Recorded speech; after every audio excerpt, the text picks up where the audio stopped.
Assalamualaikum warahmatullahi wabarakatuh.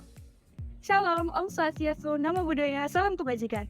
Halo, kami dari kelompok 2, Program Studi Pendidikan Ekonomi Semester 4, FKIP UNS 2021.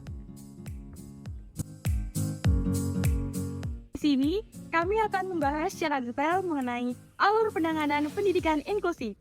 Sebelum itu, marilah kita samakan persepsi mengenai pendidikan inklusif. Pendidikan inklusi merupakan sistem layanan pendidikan yang mengikutsertakan anak berkebutuhan khusus untuk belajar bersama teman-teman sebayanya di sekolah reguler. Pendidikan inklusi dibagi menjadi dua konsep. Yang pertama yaitu pendidikan khusus dan yang kedua adalah layanan khusus. Konsep pendidikan inklusi yang pertama adalah pendidikan khusus. Pendidikan khusus merupakan pendidikan yang diselenggarakan untuk memenuhi kebutuhan pendidikan peserta didik berkebutuhan khusus dan mengalami kesulitan belajar. Dalam pendidikan khusus terdapat 3 jenis peserta didik.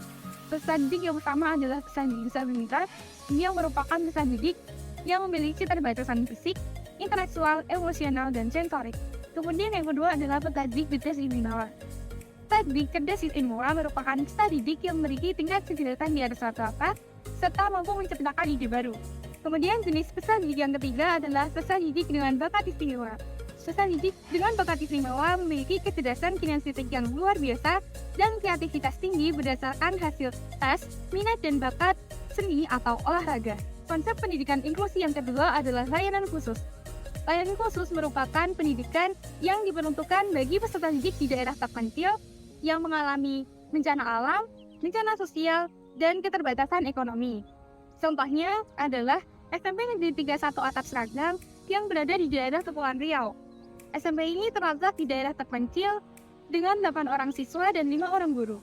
Metode yang diterapkan di SMP ini adalah metode kesetaraan atau Peter Pakel, yang cocok diterapkan di daerah 3T atau tertinggal, terpencil, dan terluar.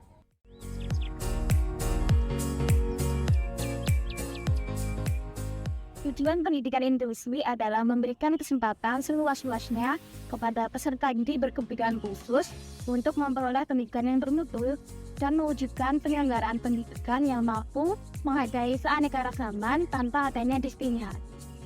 Implikasi manajerial pendidikan inklusi merupakan suatu upaya yang dilakukan oleh sekolah dengan tujuan untuk meningkatkan pelayanan pendidikan di sekolah inklusi, mulai dari kejelasan pelaksanaan PPDB, penggunaan asesmen sebagai pedoman, penyediaan guru pembimbing khusus, fasilitas yang memadai, penyelenggaraan pendidikan inklusif, sampai dengan komunikasi yang baik antara struktural komunitas sekolah seperti wali murid, tokoh pendidikan, dan tokoh masyarakat. Dalam menyelenggarakan pendidikan inklusi, ada beberapa hal yang perlu dipersiapkan. Yang pertama adalah alur penanganan, yang kedua ada modifikasi kurikulum, yang ketiga ada program pembelajaran individual, yang keempat ada manajemen kelas, dan kelima ada tata kelola sekolah. Nah, di sini kelompok kami akan membahas dan menguraikan secara detail tentang poin yang pertama yaitu alur penanganan pendidikan inklusi. Dalam praktiknya, pendidikan inklusi dilakukan dengan alur penanganan yang diawali dengan penerima peserta didik baru atau PPDB, identifikasi dan asesmen, penyusunan prioritas didik, perencanaan dan pelaksanaan pembelajaran, penilaian dan evaluasi pembelajaran, dan terakhir adalah laporan hasil belajar. Tahap yang pertama adalah implementasi layanan pendidikan khusus bagi peserta didik berkebutuhan khusus di sekolah inklusif adalah penerima peserta didik baru. Kebijakan PPDB bagi peserta didik berkebutuhan khusus diatur dalam 2 peraturan pemerintah. Peraturan pemerintah yang pertama adalah Peraturan Pemerintah Nomor 13 Tahun 2020 Pasal 11 Ayat yang berisi afirmasi seleksi masuk bagi peserta didik penyandang disabilitas. Peraturan yang kedua adalah Peraturan Pemerintah Nomor 13 Tahun 2020 Pasal 13 Ayat F yang berisi penyesuaian jumlah rasio guru dan peserta didik penyandang disabilitas. Contohnya adalah setiap rombongan kelas terdiri maksimal 1 peserta didik berkebutuhan khusus atau maksimal 2 peserta didik berkebutuhan khusus. Tahap yang kedua adalah identifikasi dan asesmen. Proses identifikasi dapat dilakukan secara tes, observasi, wawancara, dan pemeriksaan dokumen. Contohnya adalah guru memberikan tes akademik kepada peserta didik berkebutuhan khusus mengenai konsep dasar ilmu ekonomi. Sementara itu, asesmen yang dilakukan meliputi fungsi area belajar, sosial emosional, komunikasi, dan nilai motor. Asesmen ini dapat dilaksanakan secara formal maupun informal. Secara formal dapat melalui dokter maupun psikolog, sedangkan secara informal dapat melalui guru mapel, wali kelas, dan juga guru BK. Contohnya adalah guru mapel ekonomi memberikan tes kepada peserta didik khusus mengenai konsep dasar penawaran dan permintaan untuk menginput pemahaman peserta didik khusus mengenai materi tersebut. Tahap yang ketiga yaitu penyusunan profil peserta didik yang merupakan deskripsi pemetaan tentang kondisi tiap peserta didik berkebutuhan khusus. Outputnya yaitu guru menghasilkan data peserta didik dan form metrik perencanaan. Sementara itu, prosedur pengembangan metrik perencanaan yang diawali dengan mengkategorikan data hasil asesmen berdasarkan jenis hambatan PDBK, membuat tabel metrik PDBK, menuangkan temuan kondisi aktual karakteristik PDBK, menganalisis dampak dan strategi kondisi aktual PDBK, serta menganalisis skala prioritas berdasarkan berat ringannya dampak yang telah dituangkan pada tabel mapping PDBK. Contohnya yaitu data peserta didik yang tergolong CV memiliki bakat menari.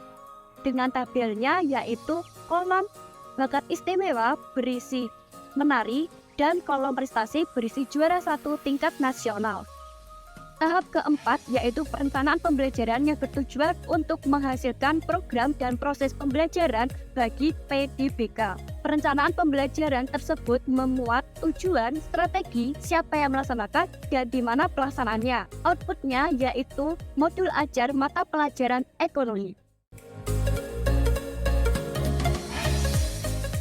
Tahap yang kelima adalah pelaksanaan pembelajaran di kelas. Pada tahap ini dilakukan penerapan perencanaan pembelajaran yang telah disusun. Strategi pembelajaran yang digunakan adalah blok strategi dan task analysis. Misalnya, guru menerangkan tentang konsep ilmu ekonomi. Tahap yang keenam adalah penilaian dan evaluasi pembelajaran. Pada tahap ini diperlukan sebagai pengukuran dan pengambilan keputusan sejauh mana sih amat itu sudah mencapai tujuan yang telah ditetapkan. Misalnya, guru memberikan tes tulis berupa soal dengan janda, isai, atau studi kasus yang mengharuskan siswa untuk menerapkan konsep ekonomi dalam sekolah. Kemudian, tahap yang terakhir adalah laporan hasil belajar. Laporan hasil belajar ini diterbitkan sebagai bentuk transparansi kegiatan yang dilakukan oleh PU dan sebagai bentuk pertanggungjawaban kepada orang tua.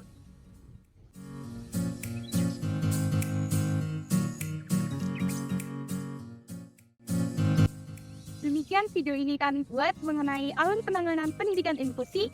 Semoga dapat menjadi referensi dan wawasan untuk penerapan pendidikan inklusi utamanya pada mata pelajaran ekonomi di SMA. Untuk titik kesalahan, jangan lupa ditinggalkan pada kolom komentar. Jangan lupa like, komen, dan subscribe. Terima kasih, sekian dari kami.